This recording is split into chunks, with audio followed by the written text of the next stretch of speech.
I'm not sure I can do. No, I can't do the other one. And it looks like we are live. So given that we're live, I'm going to be very official, or not too official, and say to everyone who has joined us, a hearty welcome. And thank you for taking time out of your Sunday, if you're thinking in terms of Eastern Standard Time, USA, but Sunday for everyone, I guess. My name is Dana Whiteside. I'm very pleased and honored to be part of this program sponsored by the Handel Haydn Society and Early Music America, with a discussion on Black musicians in early music. I am joined by wonderful colleagues here for a conversation that is going to be within the hour, but I will start by saying it's the first of many. The work of Black musicians in this particular field, the questions, the comments, the struggles, the successes, and the challenges are too numerous to presume to complete review of in a single hour. And the hope is that this opportunity for conversation on these topics for all interested will happen more than just on this occasion. With that, I'd like to take a brief moment to introduce the panel that we have this afternoon.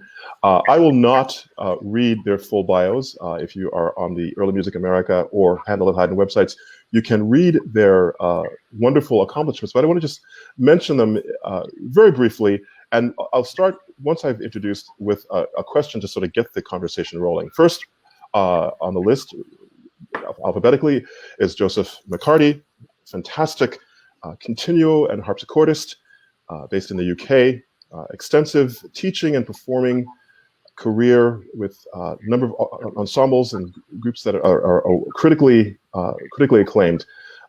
Reginald Mobley, illustrious countertenor, first ever programming consultant for the Handel and Haydn Society. A fantastic honor to be having him with us this afternoon. Patricia Ann Neely, wonderful viola da gamba vielle player who has been associated with many early music festivals and directed several, has an extensive concertizing career. Patricia, we're really glad to be with you. Rachel Redmond, wonderful soprano with illustrious credits across Europe and association with Les Arts Florissants, to name only one of many fantastic organizations she's affiliated with. And last but certainly not least, bass-baritone Jonathan Woody, an acclaimed musician on many fronts, with talents both as a singer, but also as a composer. And work that he has done has been extremely well received, and he brings many talents and gifts to all that he is affiliated with. We are so happy to have you all here. I count it a privilege to call you colleagues. We have not had the chance to all be in one place at the same time. So in preparation for today, it's been wonderful to sort of chit chat and get to know each other, and even if we have to do it virtually. And my hope is that those of you who are joining us in the digital world feel a sense of warmth and welcome as we converse today. So to get the conversation started, and I'm going to turn this over to you panelists to begin. It'd be wonderful, and feel free to share more about your experiences and professional life here. A two-part question. Number one, why early music? If you'd like to answer that. And then the second question, to dig a little deeper and help us get started, is what inspires you? And I'm going to start, if I may, with Rachel. Why early music? Like, why did I get involved in early music? Yeah, what drew you to it? Well, I started singing with the Royal Scottish National Orchestra Junior Chorus. Sorry, it's a bit of a mouthful. And I auditioned when I was 7. I started on my 8th birthday, and I sang with them for 10 years. And I think after I'd been in it for about 5 years, I always enjoyed the singing and the concerts. But after about 5 years, we did St. Matthew Passion. And it was just the most amazing thing I'd ever heard. I think it was the soprano aria with the flute, and I just was like, what is this? This is just the most amazing. I don't think I'd really heard Baroque music before, and that really inspired me when I can't remember what age. Well, I must have been about 12. A very, very young age. Yeah, and I Yeah. thought, that's really incredible, and how do these people do that? And then it got me thinking, is this a job that I could do? Is this a job that people do? Do people get paid to do this? Could I do this instead of being an accountant like my dad wants? So my dad wasn't very impressed when I decided to not take over the family business and be a singer. He was like, oh, you're not going to make any money ever. Like, I'm going to have to support you forevermore. But yeah, I decided that, even though my dad would be disappointed, to decided to be a singer instead of an accountant. Thanks for sharing that, Rachel. Jonathan, I'm going to pivot to you. Same questions, if you'd like. In terms of why early music, I think similar answer as what Rachel gave, which is that I sort of got the bug. I was also a childhood musician, not in quite as organized a way as a sort of Royal National Choir, although if we had such a thing here in this country, it would have been great. But I sang in my church growing up and at school, and whenever there was a piece that really sort of particularly moved me, it happened to be a piece written before 1800. And so it was not actually until finishing my undergrad that I sort of realized that I'm the kind of person who should be in the early music profession. So it really did emerge just out of love for the music. And so pivoting to the second question you asked, what inspires me? I would say similarly, what inspires me has always been musical performances where the idea of presenting something in a sort of technically proficient way kind of falls away a little bit, and you really tap into somebody's sort of depth and humanity that's coming through. And so that happens in all kinds of genres of music, of course. But in the handful of times where you get to see a performance like that, and it is in the field of early music, those are the most inspirational for me, for sure. That's awesome. Thank you, Jonathan. Patricia, how about you? Well, I think I'm the oldest person on this panel, so I won't mention how long ago. But I was inspired by a high school teacher at LaGuardia School of the Arts, which is a school for performing arts in New York City, very well-known institution. And he was an African-American jazz composer whose influence, he said, was Machaut. And we started out learning more about these ancient composers in relation to what he aspired to do with his music. He also introduced the concerto grosso style through his own works. The concerto grosso and D blues that he composed for the Herbie Mann Quartet. Now I'm aging myself. I just felt an affinity to the music, like everyone else said. I mean, when I was studying piano in my John Thompson book 2, I gravitated to the Bach pieces. Mm-hmm. And when I went to college, I had no idea that I would have these two famous professors, well known in the field. Janet Knapp for medieval music. She wrote a great deal of research on the conductus. And Edward Riley, who translated the Bible that we've all used for performance practice, Quances on Playing the Flute. And I had a choir director who lived in my dorm. And the year that I joined the choir, we did the St. Matthew as well. And that was my inspiration, hearing those viole solos. His wife at that time played the viol. And he would give informal concerts in our living room with people I would meet later on, like Ruth Cunningham, who was 16 years old at the time, but went on to work with Anonymous 4. And is still a very fine flute and recorder player. And you know, I started taking lessons with the wife of the conductor's a teacher, And it's such a small world that I was able to meet many, many different scenarios, workshops. I went on the workshop circuit as a student and then began to teach. There was a master's program in historical performance at Sarah Lawrence College, which I took with the members of the New York Pro Musica. And then I went off to Europe to do some study with Vielle and Kaukin. Then ended up going back for an extended period of time to work with Sequencia as a vielle player. What was the second? What inspires you? What inspires me? Yeah. It's being able to actually share what I've done in early music with younger people, with students. I taught at a K through 12 school. I was the first hired to. Sorry, I'm having trouble hearing you.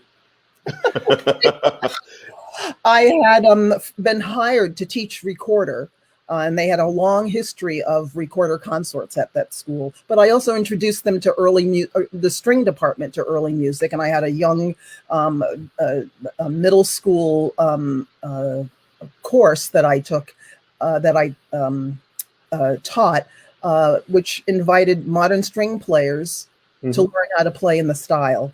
So being able to sort of to interject here, but it's not. What's really heartening about what you're stating, Patricia, is the ability. What inspires you is the ability to sort of impart this wonderful knowledge to the next generation, which is so valuable.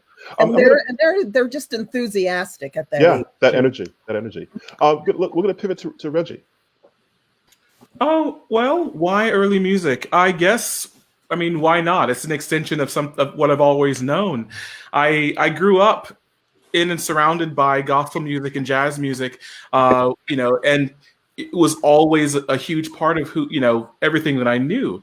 And upon my first hearing of a Bach fugue, I had that feeling of kinship to that I knew from gospel and jazz. There was even a terrible sixth grade, concert band playing a Bach fugue transcription. There was something in those notes and in that rhythm that that I could feel that similar spirit already. And so it was just a matter of eventually coming to learn about Baroque music, in school, and seeing that there is that similarity between what I knew or what I grew up with and what I now know, and that there is that similar spirit, that requirement of the person, the performer, to be a part of what's happening. Like there's no paint by numbers with all dynamics and markings set up aside for you, but instead the music is brought to life by the person who's holding the score. And that in the same way you get that with a jazz chart. Like it's just, I like things that involve that human element. I love us being a part of art and everything that's around us. So that's why, because it's what makes sense to me as far as like what inspires me. And I guess in what inspires me about all of this, I think it's the potential. It's the potential of what early music can do for people at large is what inspires me. The fact that there is a chance to really through the community that's built through performing in such a way where you have the freedom to express yourself and insert who you are in the product, it's a better way to know each other. It's a better way to make us better, to really kind of grow that bubble and see everyone as one tribe. So it's really, that's what I feel. I see early music as kind of my entryway, my avenue into seeing that potential for all of us as a whole. That's fantastic, Reggie. Thank you. Joe. Hey, so I'm going to date myself as well. I'm going to age myself. In 1995. You see these gray hairs, Joe. You don't got to look at me. Back in 1995, I was 14, and that's at a time, I think, for a lot of people when music sort of starts to hit you in ways that you didn't expect it to hit you, and you were like, "Whoa, what is all this stuff?" And that was the 300th anniversary of Purcell's death. Henry Purcell's death, at which time in Britain anyway, there was a kind of explosion of early music performance on the television and on the radio. And you have to remember, in the UK in '95, Rachel is too young to remember. I think there were only 4 channels. So, there wasn't a lot of choice. and so, there was a huge kind of proportion of kind of cultural media output was early music. And I remember thinking, this is what I really like. You could move to this stuff. You could dance to this stuff. It had the directness of expression that maybe, no shade to the Romantic period, but what Monteverdi says in an hour, Wagner takes 5 days. Like, let's be honest. So I thought there was a directness of expression that really inspired me, and also, as Reggie says, there's a human element, and for a keyboard player like me, there's a collaborative element. So I started off as an organist, but becoming a harpsichord player meant that I could come down from the loft, as it were, and in fact, literally, and be amongst the people making music and improvising. And so there was so much more of my musicianship that was at the service of other people, kind of in the moment, which I found really, really exciting. And it's cool, I suppose, because I got Purcell's job eventually in the Chapel Royal. So I guess maybe he was looking out for me. But I think what inspires me, I've kind of been on a plateau of inspiration for about a year, because what has inspired me actually was funnily enough, was a placard made by the musicologist Alice H. Jones, who lives in New York, who alerted me to the existence of this fantastic composer called Vicente Luzitano, and I hadn't heard of him. And I spent most of the summer transcribing a lot of his works, and making contact with really cool people like Reggie and Rachel and Jonathan, and some fantastic musicologists over in the States. And there's this idea for me that what's really, really nice is that something like that, one of the first published, well, as far as we know, the first published Black composer, can sort of open up all these channels of communication. In a sense, you think, oh, well, we know everything about early music. We've discovered the composers and we've done the work. And actually, we've barely scratched the surface. And I think that's what inspires me, actually, is it continues to grow. What I'm struck by in all of your responses is each of you in your own way has talked about this idea of opportunity and potential. And to a person, all of you seem to be inspired by, this is going to sound cliche, but this opportunity that music has. We happen to be talking about early music, but to really bring people together and to break down barriers, and to, I love to think of it also, I'm the son of a preacher and was raised in the Pentecostal church, and my moving into classical music and being an Episcopalian is a far cry from, 4-hour, services in the Pentecostal church on Sundays. But this idea of this music that we seem to love and gravitate toward, this early music, to kind of make us all one, even though we struggle with that. I'm going to take a little bit of a turn here, and I want to open this up. This is less about me calling on you, but more about you all jumping in as you feel fit. We are now in 2021 in the world, not just the United States, but the whole world is looking at the issues around what I'll call racial reckoning, social reckoning. And the questions that have been raised because of protests that have happened around the world have caused individuals and particular also arts organizations to look at the issues of, we know the buzzwords now, diversity, equity, and inclusion. And what it would be great to sort of unpack for a brief moment with you all here is your sense of articulating from your vantage point what enhanced diversity or access might look like in this sphere of early music. And for the benefit of those in the audience, quote unquote, who are listening to us, we're going to have this conversation. And I know there are a number of folks who are making comments in the chat, which is fantastic. What we'll do is maybe take the last 10 minutes of this hour to take a couple of questions from the audience, as it were. We won't do that now, but we'll just so that you all know in terms of our planning processes, we'll take 10 minutes and take some questions from the chat. We won't get to all of them, but we want to make sure that you all who are listening in have an opportunity to sort of weigh in or make any comments. So just wanted to let you know. So again, panelists, from where you sit, what does enhanced diversity and access look like for the early music field? And I'm going to not call on you. I'm going to sort of sit back a little bit and let's chat about that. Jump in as you will.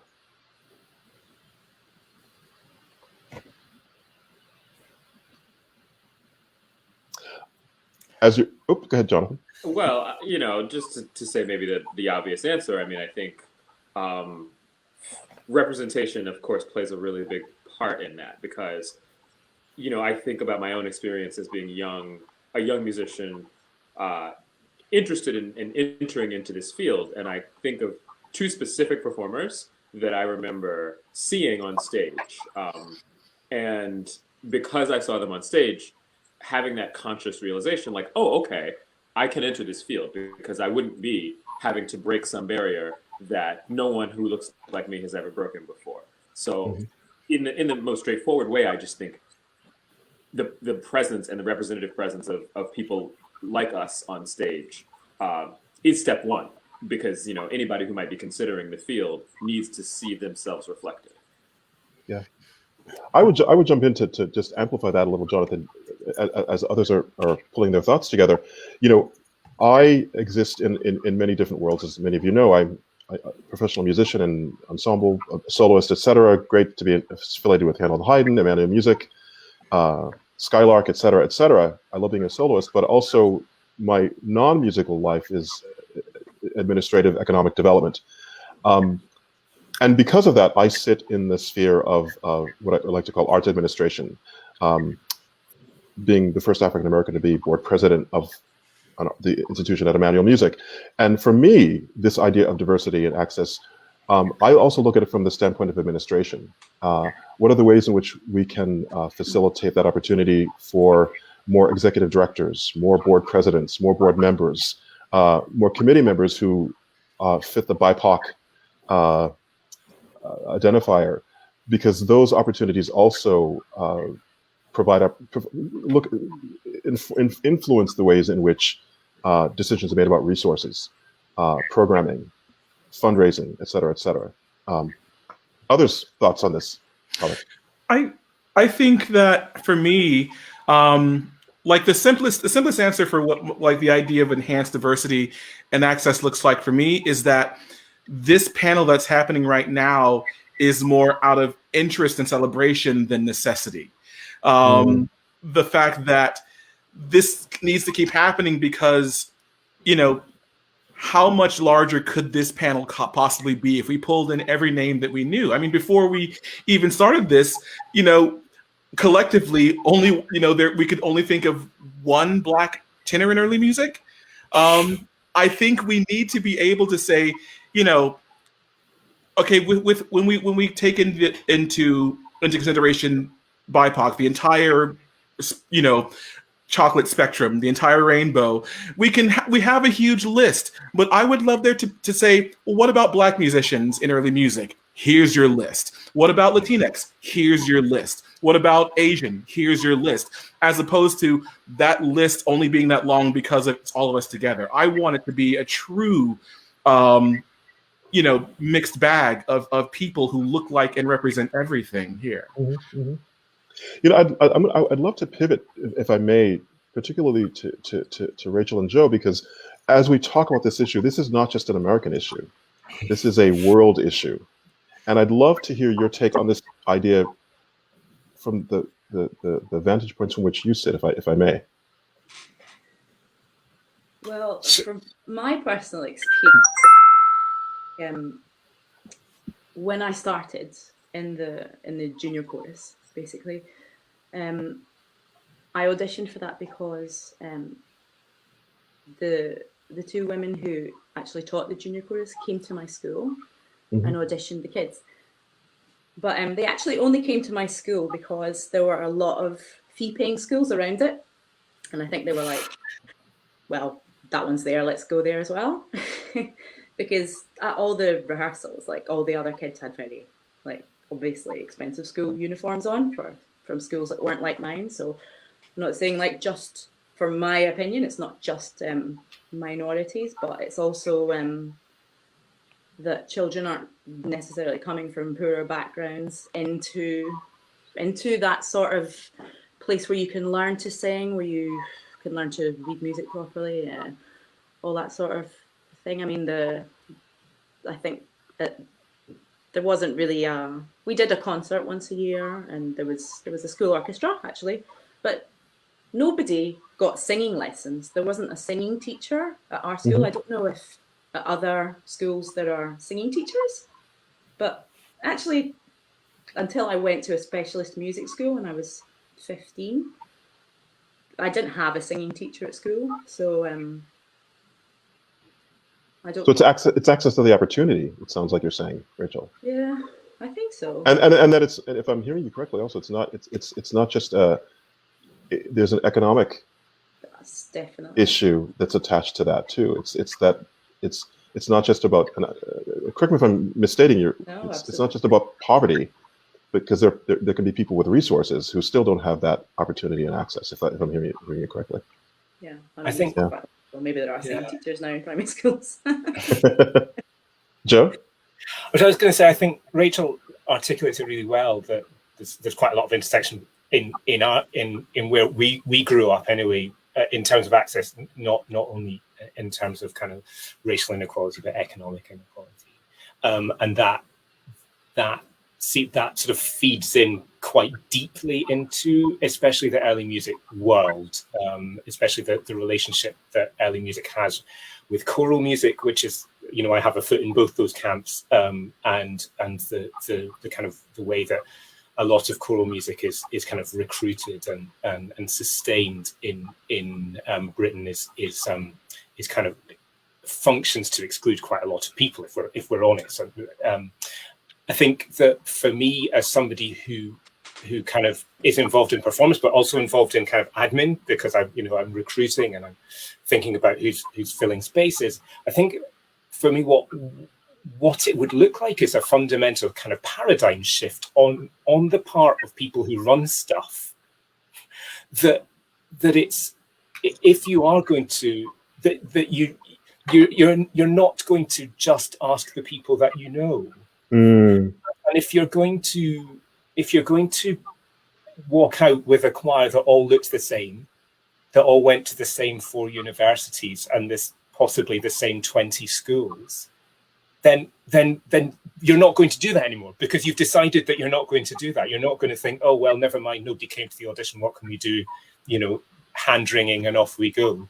I'm not trying to caricature that, but I think that it's about a paradigm shift on the point of view of in the point of view of those who run things, me included. I run stuff, about how we recruit, and how do we, if we're finding recruitment hard, as Rachel says, then we go and find people. But I think it's once you decide that this is no longer acceptable to have inequity, then everything can change. But I think it's that once you decide thing, it's that paradigm shift. And it takes a level of, if I'm hearing you also correctly, you know, Joe and Rachel, and I want to hear from Patricia on this too, but it's about intentionality. And making sure that, you know, if an organization says it's important, that it's written down in their strategic plans, that it's written down in their operating procedures, that it's operationalized. So. And I think the conversation is actually going in that direction. When I meet with people from other early music societies, my interest is in education, and considering early music not just one little discipline, but a multidisciplinary process. I mean, we're all aware that we must have scholarship involved in determining how we perform a piece of music, but we also should know about the social, religious, and political history of the works that we do from different countries, and that will educate us on how people of color were involved. I mean, when you see a painting of someone playing the lute and a little black child holding up the music, and I've made that analogy in the past, that child has to know when to turn the page, has probably had to practice with this person, and is absorbing that music. We don't see that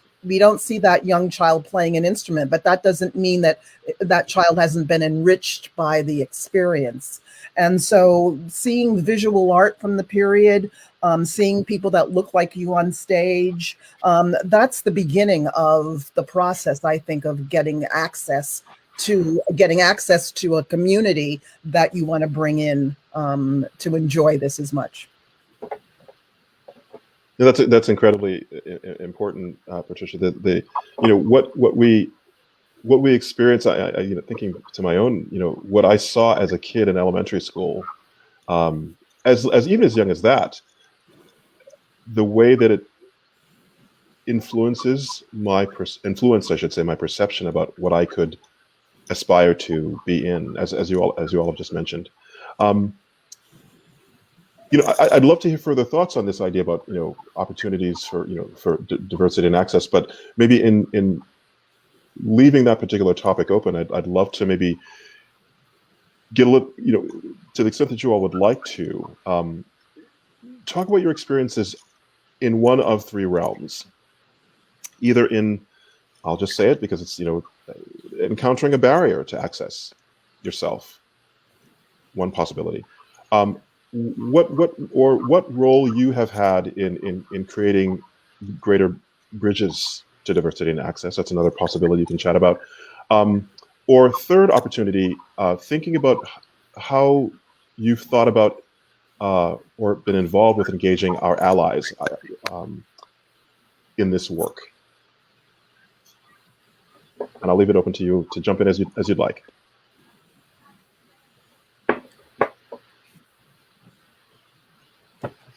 I guess or you can change the topic if you want.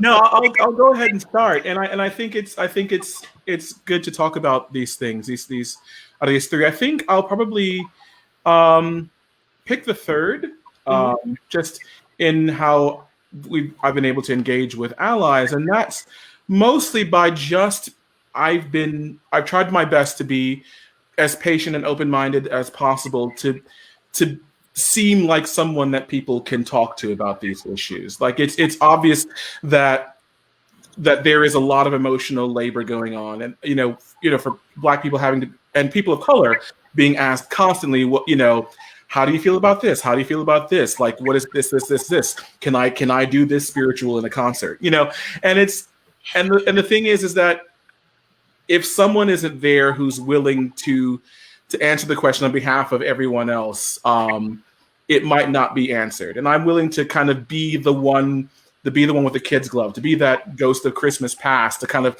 start that journey, for the allies to kind of open their mind and see where they should be and where they need to be and what work they need to do themselves to create, this inclusive atmosphere in early music. I think my role with Handel and Hine Society, being involved with EMA, and just all the work I do, just singing with various ensembles, has put me in the place I need to be in order to be that voice or be that answer for those questions. And I think because the trust I've built with many allies, that I'm feeling more comfortable that I can say say what you want to hear, but now let's now that you've had the sugar, let's talk about the medicine and talk about this is where you have gone wrong. These are steps you can take to be a little better. Like, you need to also know where you can grow and not just, I'm not here to hold your hand and tell you that it's okay and pat your head. I'm here to say, you got to keep going. And at some point, I shouldn't have to be there to answer these questions for you.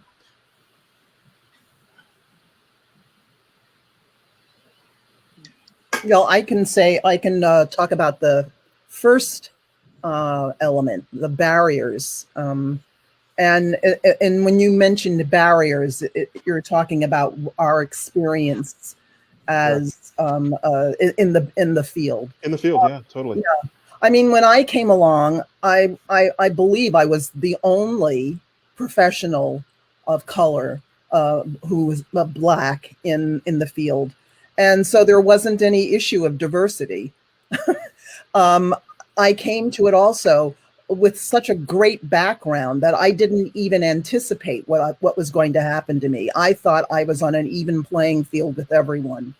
I eventually realized that people were seeing me as someone who was less, that I felt like an interloper of sorts. There was less respect for my comments because no one really knew my background.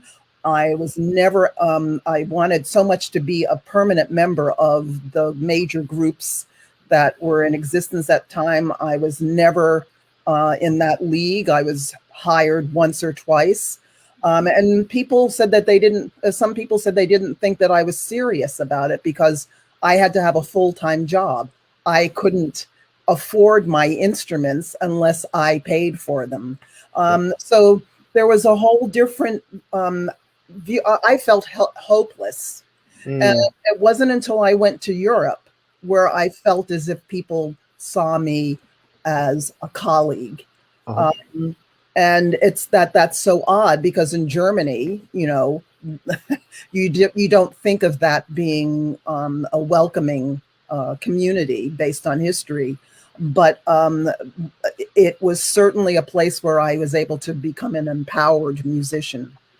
And I think now that I'm older and seasoned, I won't put up with people giving me those excuses. Well, you know, you can't do this because you're not really committed.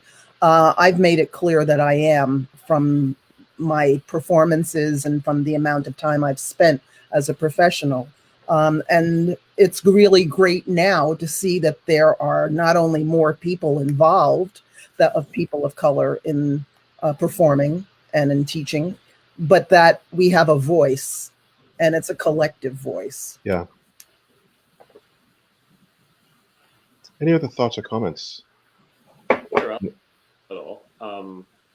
You know, so in hearing what Reggie and Patricia have said, I sort of feel like I find myself somewhere in between, in terms of I had the great fortune to be able to enter this profession and not feel sort of there were barriers to my entry. And that I have been able to, over the years, build up the kind of early music bona fides that, so that now at this certain point in my professional life, a lot of the organizations out there do consider me, you know, someone regular to work with, somebody that they want to engage.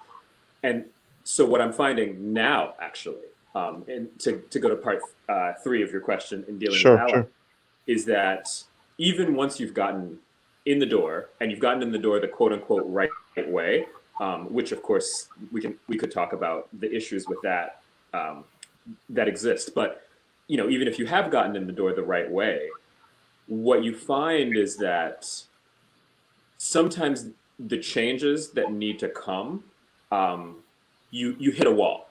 You're there because someone asked you to be in the room to push forward and say, here's how we might think of this differently. And when you're in that position and you say that, then they say, well, it turns out we're not going to think about it differently.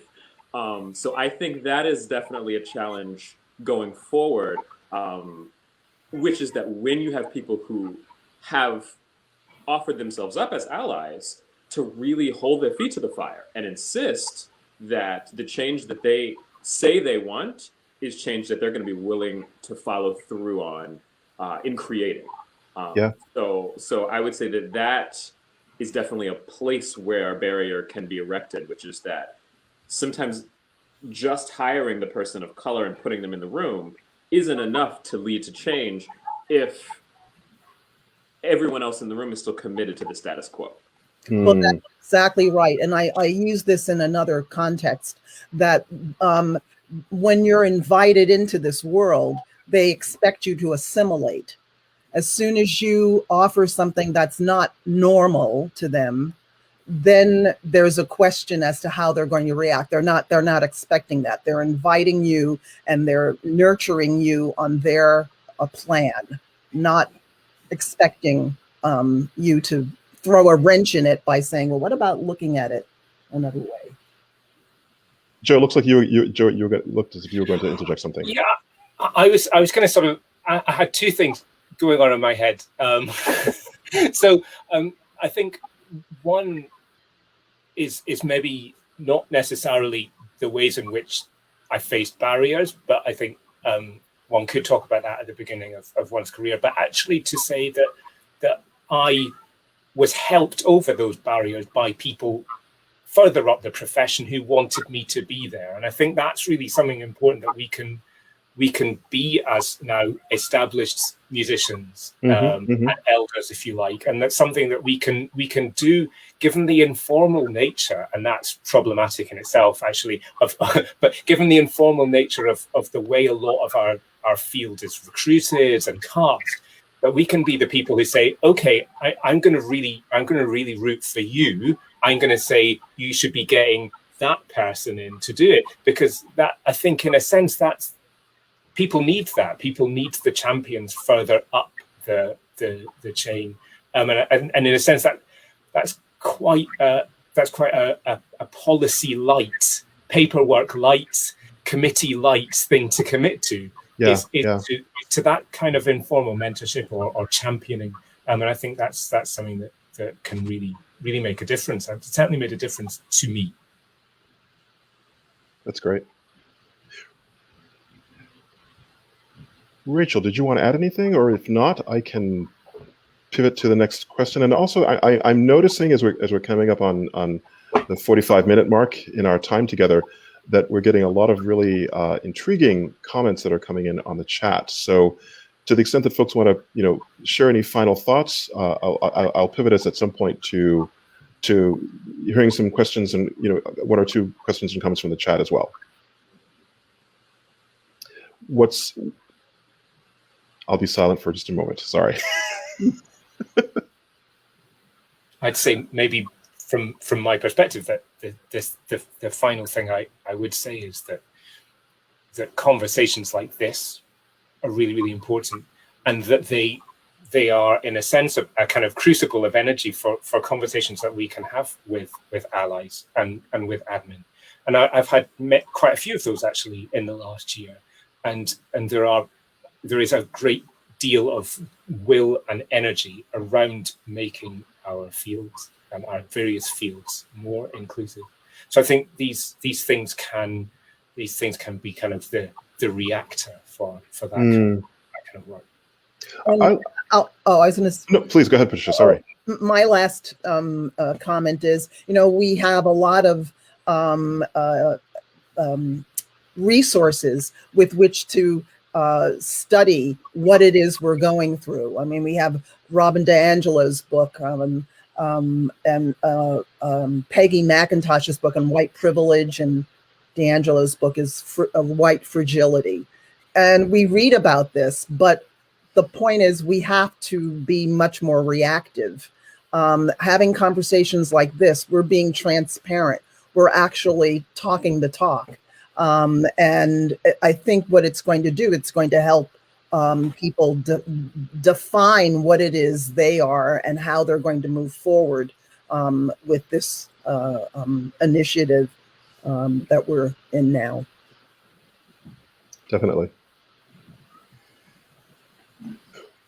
Well, as we move into the 2:45 mark, I want to just what I've been struck by in hearing all of your comments is this sense. I like what you said, Joe, earlier about policy light, committee light, and as someone who loves committees and loves policy, I have to be mindful of the importance of not relying so much on policy and not relying so much on committee, because that those two things, while they are beneficial, can get in the way of progress. It can get in the way of moving an agenda forward. And I think the kind of conversations that can be had, person to person, colleague to colleague, friend to friend, with allies, with other BIPOC, constituent members, if you will, are the kinds of things to kind of move this along. And having that approach in organizations, getting organizations to not be so policy heavy or committee heavy. And again, that's hard for me to say because I know I love me some committees, but that's not always the way to go. And moving along is in that regard is important. What you all have also kind of articulated as well is this idea of holding on to I want to articulate something that was said earlier, the opportunity to kind of bring folks together and kind of keeping that as the way that what inspires us to kind of do what we do and keep at it. And, looking at how we have these conversations ongoing, not just as one-offs.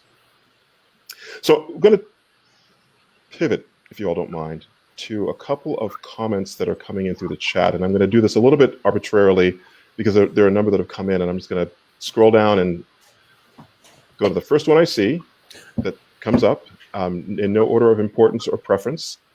Looks like we might have lost Jonathan inadvertently on because internet has disconnected somehow. As Black artists, how do you feel about performing works by composers with connections to slavery or racism? For example, Handel's investment in the slave trade. This is a question coming from Angela. Shall I go? Feel free. Yeah, Handel's one of ours. So I think I really like this question actually because it sort of I won't try and talk for too long, but it does touch on a lot of issues that we have with early modern Europe. That in one sense, there is nobody who is not involved in white supremacy in some way or other. We all have to live in a world that is constructed that way. So I think sometimes that's the case. I think when you're talking about people who did egregious things, like George Friedrich Handel, then it's a tricky one. I guess this might be a fudge. I'm going to see what I think about doing it. For me, I think the first thing, and we say this, we do this with the choristers in Chapel Row where I work, where Handel also worked. So we talk about it, yeah. But the choristers, the kids who sing there, know that Handel was involved. We don't brush it under the carpet. Yeah, that's really important. I think the second thing is that for me anyway, as a musician, Handel has no voice but mine. So Handel is dead. That's what he did wasn't egregious. I think we should know about it. But I think you're asking how I feel when I perform it. Well, it's me making the sounds with my body. Yeah, a black person is making these sounds, and he doesn't rely on me because he's dead. There is no Handel in it. It's the music that I make, and it maybe goes back to that idea of the human involvement in early music, that we're not simply vessels for these composers, but actually that they don't make any sound. There is no sound made without our physical, spiritual, mental, intellectual involvement. And so, yeah, it's kind of Joe McHardy 1, Handel 0. That's brilliant. Handel arranged the notes, but the notes are ours. I mean, that's no one. I like that. And that's not to excuse the egregiousness of his actions. And I think that's really important. You've got to keep that. You've got to say that. It's important to say. Yeah. I've had the experience of talking to someone about the St. John Passion who's Jewish. And there are people who will refuse to perform that piece because it is anti-Semitic in text. But this is coming from the Bible. I understand it. But I also had an experience to record Stephen Foster songs. And before we did this project, the singer came to me and tried to explain what the lyrics referred to, that Stephen Foster loved his black friends, or his darkies as they were called. And I just looked at him and I said, you know what? This is music from a specific era. I'm not going to be offended by playing it. I think people should hear it and make their own decisions. This is history, and and if we ignore it, then we're ignoring where we were at that time and how far we've come and what we need to do. So it's a reminder. Yeah, of where we are. That is so spot on, Patricia, and Joe and Reggie. I love the way each of you has articulated that your responses to that and I think important question. I want to make a note of another comment. This is in a comment/question very briefly from Shannon that might be informational to all of you. It certainly is informational to me. The question is, are members of the panel familiar with the website BIPOC Arts, a database of Black, Indigenous, and people of color in opera? I had not been until Shannon mentioned it. Not sure if you all were, but it might be something that we all, not just ourselves, but folks who are listening on this panel might take a look at to see its value, et cetera, if there's an opportunity for participation there. And so Shannon, thank you for raising that question and providing some another piece of information. I'm going to take the next couple of minutes that we have to go to another question, if that's okay. This question also in the chat is there a difference between enacting DEI policy among early music organizations and actively combating white supremacy within the field? Maybe I can jump into that. Feel free, Jonathan.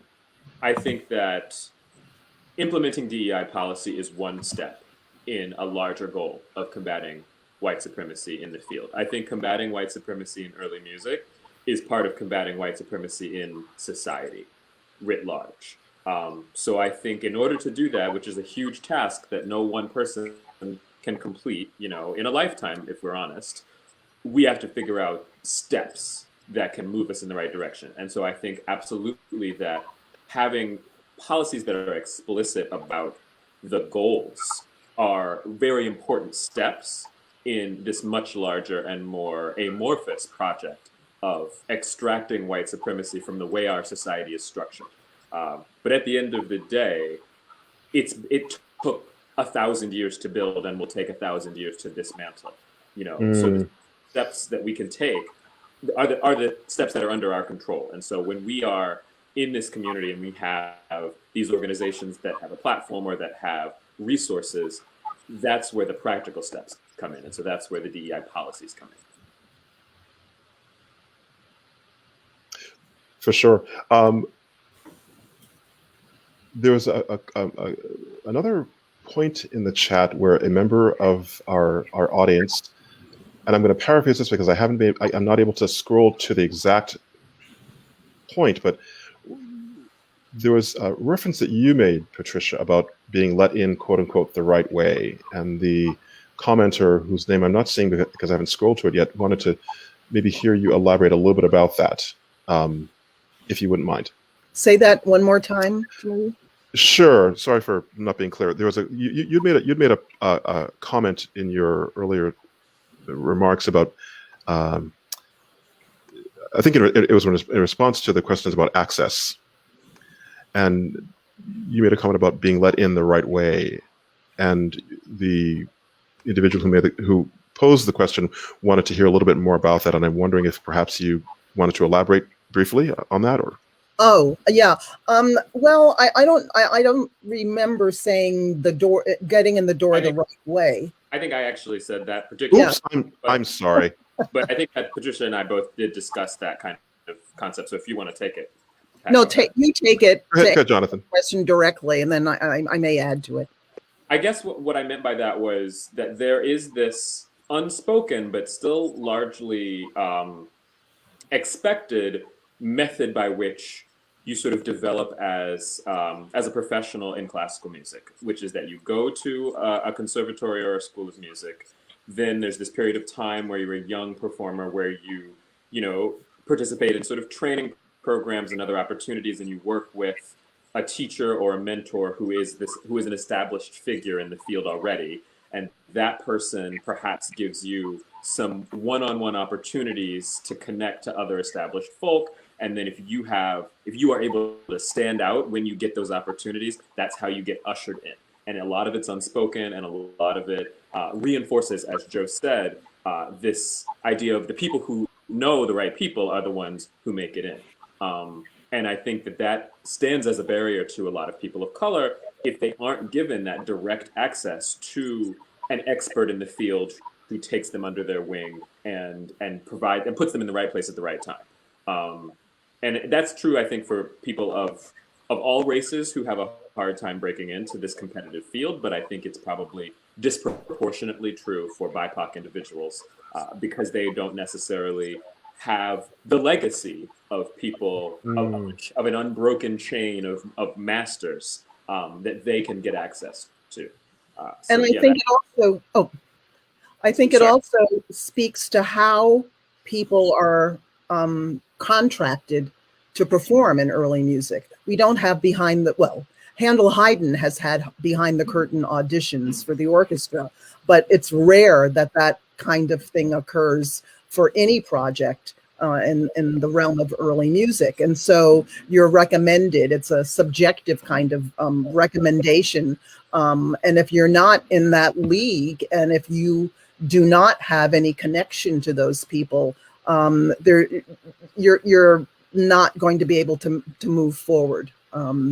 There are gatekeepers, and unfortunately, not all of us are, just like with our white counterparts, not all of us are in with those gatekeepers. I think administrators have a huge amount of, I think administrators probably have a lot more power, and I would like to if there are any admins watching, I want you to feel really empowered, because you guys can make the big difference. Actually, you can be the people saying, actually, we haven't quite, we haven't gone through the list, or that list, it can be difficult, but I think that those people who are doing the admin, and it can be a thankless task, but I think you guys have so much opportunity to make a really big difference.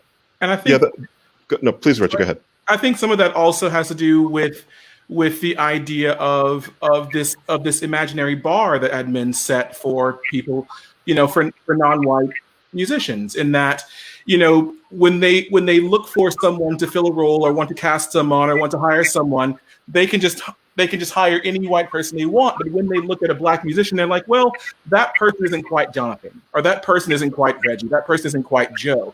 There's this barrier they set that everyone else has to meet, so that you are somehow now worthy of being that person of color that we can hire. And the problem is if you keep doing that, they never get the chance to be that Jonathan, or be that, because I was terrible when I started. I just got lucky, and the thing is that we need to figure out what the spark is, and keep it from being luck, or that chance to get us in. It needs to be open for us as it is for everyone else. And I would say too, kind of tying everything that you all have said together, kind of in closing, that this, two things. That it's, we started this conversation with my asking you all what inspires you.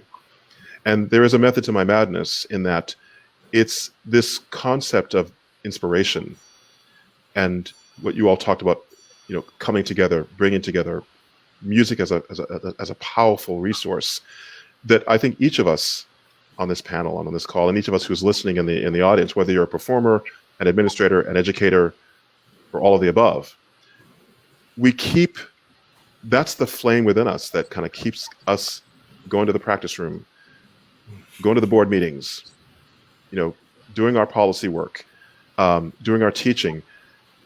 And in this realm in this day and age of looking at considerations around diversity, equity, and inclusion, particularly within this field, keeping hold of that and pushing our respective organizations, our respective allies, our respective policymakers, for lack of a better term, to keep at this.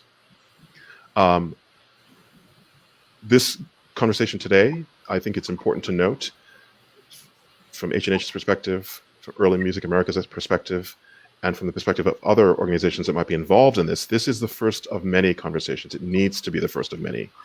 It's great to see Karen Brooks, Executive Director of EMA, saying that. And great to see David Sneed from H&H kind of articulating that and amplifying that.